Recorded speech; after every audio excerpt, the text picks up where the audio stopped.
Hello everyone, in today's video I'm gonna be ranking every Dark Souls 1 boss. Now that I've played the game for over 100 hours, I've tried countless of deathless attempts, I can literally close my eyes and see every boss fight, and I can defeat them with my eyes closed. That is to say, I think I can be a relatively good judge of how strong each Dark Souls 1 boss is. When considering each boss, the things we're gonna look at are the strength of every boss, their design, the satisfaction level of the fight, and then I'm gonna tell you how hard they are on a scale of 0 to 10, and that is gonna be the decisive factor for my placement. And we're gonna kick off with the 4 Kings, pretty much the endgame boss of the game. Now, unless you're like me and you prefer to make your game as challenging as possible, the 4 Kings can be pretty hard. Let me explain what I mean. On my very first playthrough, I was very underleveled. I just rushed through the game without upgrading much. I even accidentally slaughtered Andre at one point. So my first playthrough was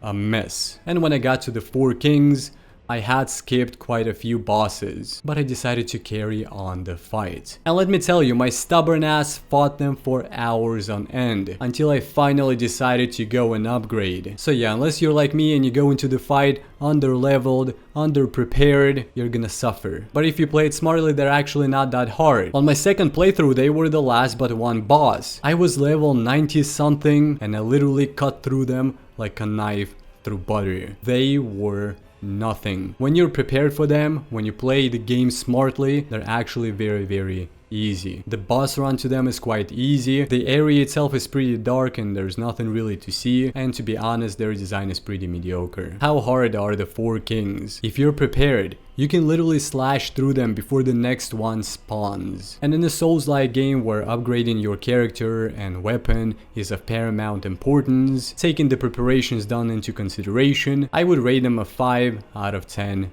difficulty. Because if you're not prepared, you're gonna suffer. And that is why they're going into the C tier. Next boss on the list is the Gaping Dragon. In my opinion, the easiest boss in the game.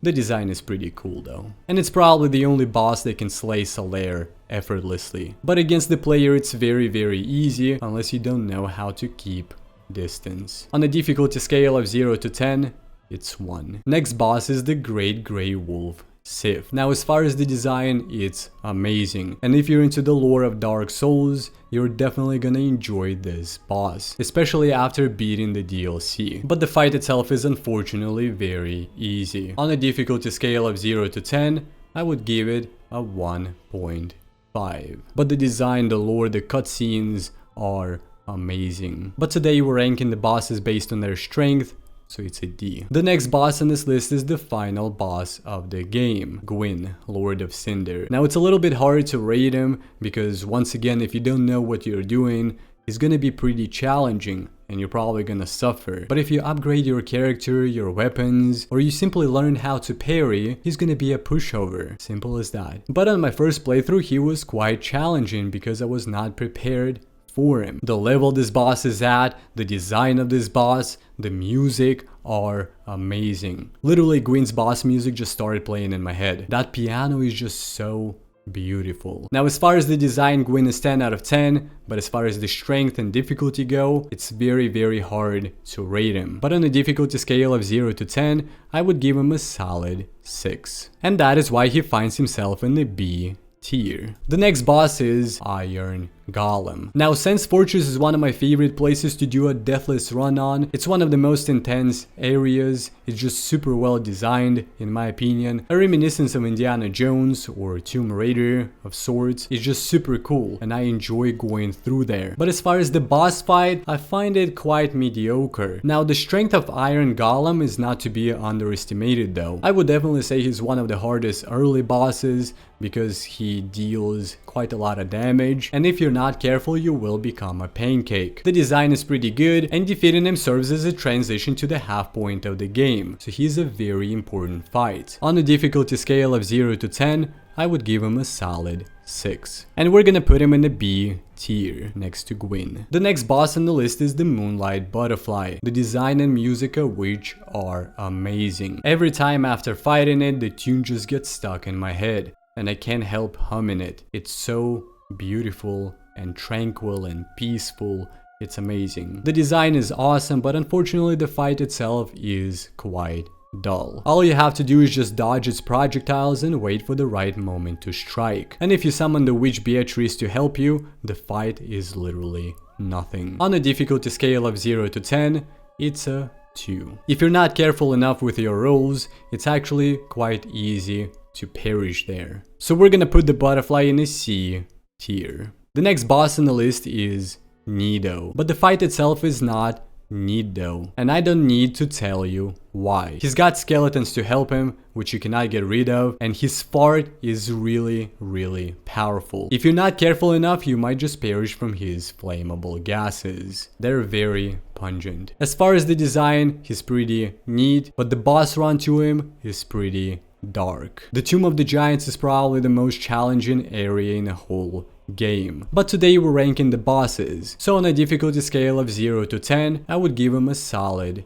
4. He can be quite challenging in your first playthrough, but once you know the game, he's not that hard, honestly. So we're gonna put him in the C tier, right next to the 4 kings. The next boss, or rather bosses on the list, don't really need an introduction. By many, they're considered the best bosses in the game, if not in the whole franchise. The design is incredible, the music rocks, the area is gorgeous. In my opinion, these bosses are flawless, and the fact that you can vary between who to go after first is really cool as well. As far as the strength of the bosses, I don't really have to say much. They can literally squash you in 2-3 blows if you're not careful enough. This boss fight is a dance, and it can be challenging even if you're an experienced player, let alone if you played for the first time. On a difficulty scale of 0 to 10, I would give them a solid 8. Next we have Pinwheel.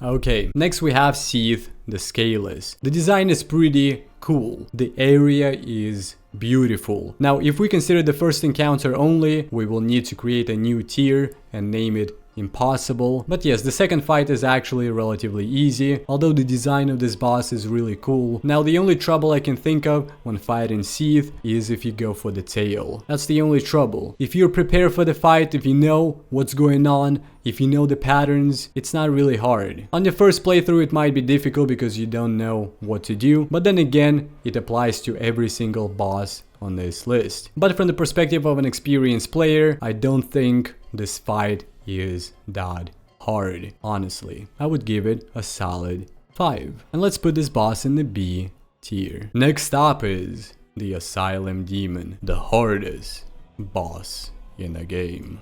No. The Asylum Demon is literally a tutorial boss. The only possible reason for you perishing to this boss is if you don't know where to go when you first encounter it, because unless you have the bombs, you don't really have to fight it first because you don't really deal that much damage. Of course, it's possible, and I'm pretty sure people have done it, but just remember, you don't have to fight it at first. You just have to go to the door and then strike it from up above. That's how you deal with this boss. Once you get your weapon, it's literally a piece of cake. It's a tutorial boss, but the best thing to do is just grab 10 fire bombs at the start and spam the holy crap out of it. Just make sure you don't miss. So the Asylum Demon goes into the D tier. The design is pretty sick though. The next boss on the list is the Stray Demon, the Asylum Demon's vengeful cousin. Similar in looks but far more aggressive. This fight is optional and happens upon your return to the asylum, and I'm telling you, if you're not prepared, if you go there too early, you're gonna get smacked. This boss deals a lot of damage, but the pattern is pretty straightforward, and once you know it, it's really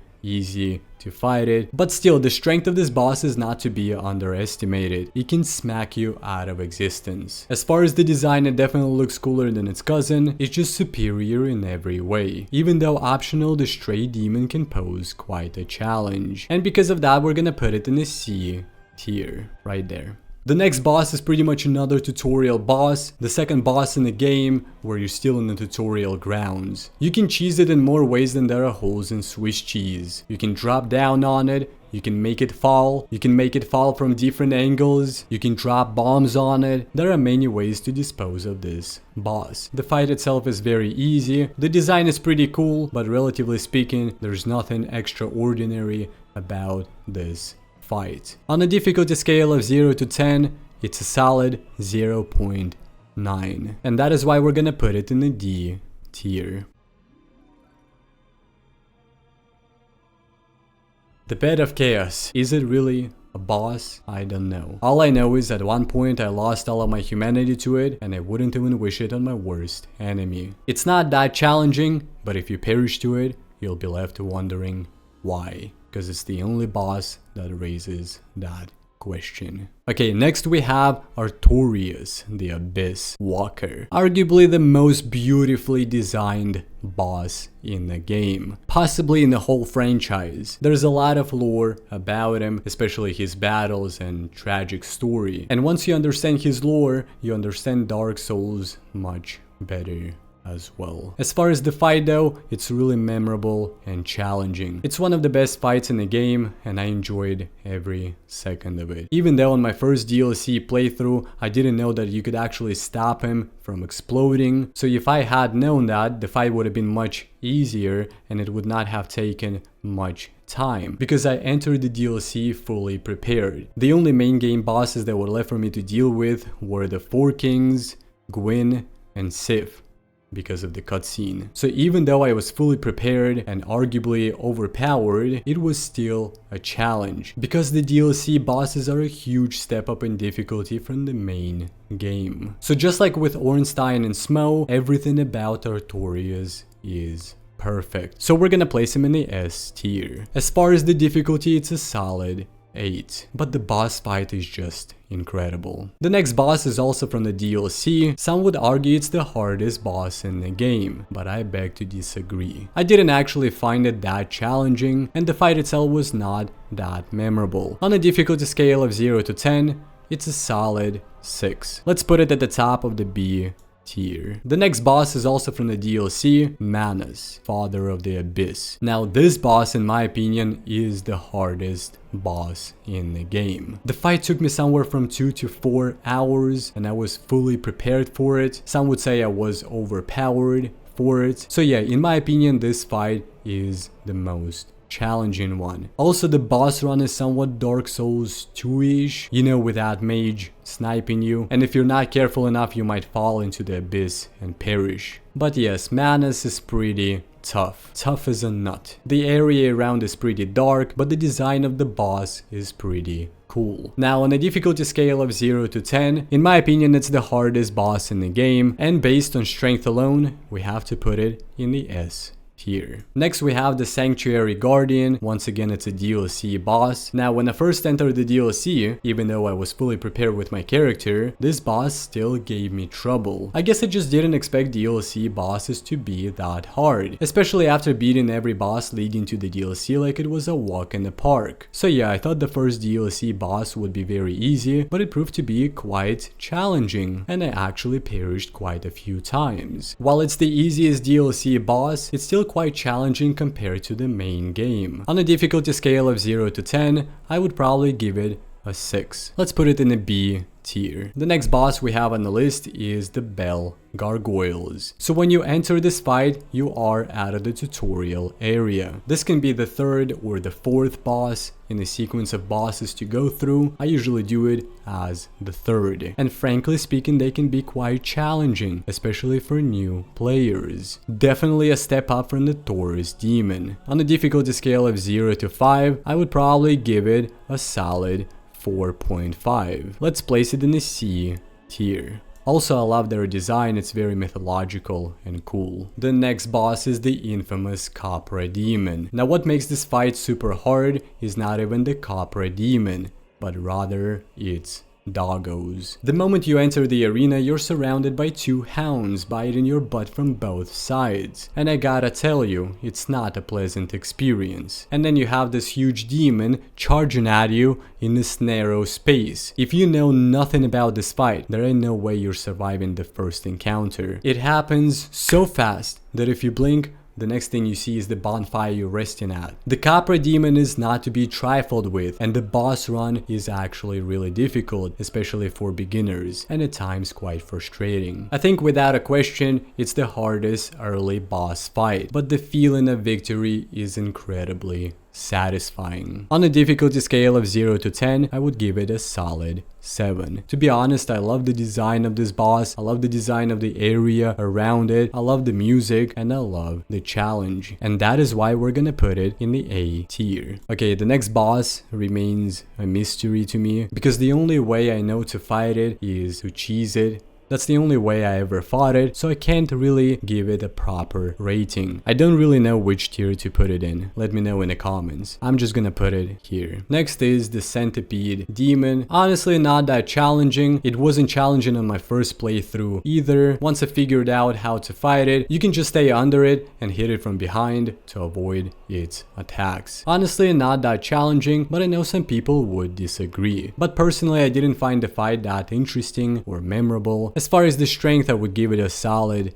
3 and put it in the D tier. The next boss in this list is none other than the Chaos Witch Qualaag, aka Amazing Chest Ahead. Now I'm probably gonna be super biased here because I just love her design and everything about her. Even though the fight itself is not that challenging, I'm still gonna put it in the A tier. I just love spiders. Next we have the Crossbreed Priscila, and I have a funny story to tell you. I was playing Dark Souls off stream and I decided to explore the painted world for the first time. I liked the area, by the way, it was pretty beautiful. And after walking across a long bridge, I finally got to the fog door. Now if you know me, I don't talk before I shoot. Let me explain what I mean. You know, in action movies or animated films, when someone is down for the count, the other party loves to gloat over them, talking endlessly before delivering the final blow. I'm not like that. When I see a clear enemy in a video game, I just charge at it and destroy it before it can even blink. You have to deal with bosses fast. So picture this. I enter the fog door and what do I expect? Of course I expect a boss. So I enter the fog door and I see Priscila and I lunge at her before she can even say anything. And as I swing my Zweihander to make her into a pancake, I see the option at the bottom of the screen, which says talk.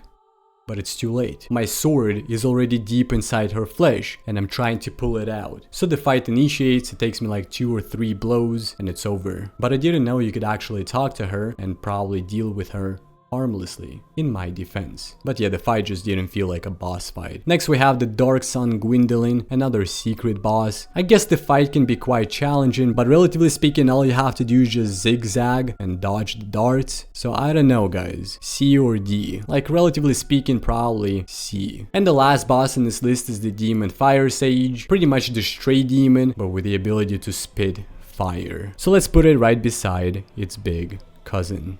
On a difficulty scale of 0 to 10, it's probably a 5. But yes guys, this is my Dark Souls 1 bosses tier list. Now you have to understand it's hard to be objective when doing a tier list, but I tried my best to share my 2 cents on each boss and I hope you enjoyed it. Now if you agree or disagree, let us know in the comments. It would be really interesting for me to know your placements. Stay tuned, stay strong, see you on the next one. I think I should change something here.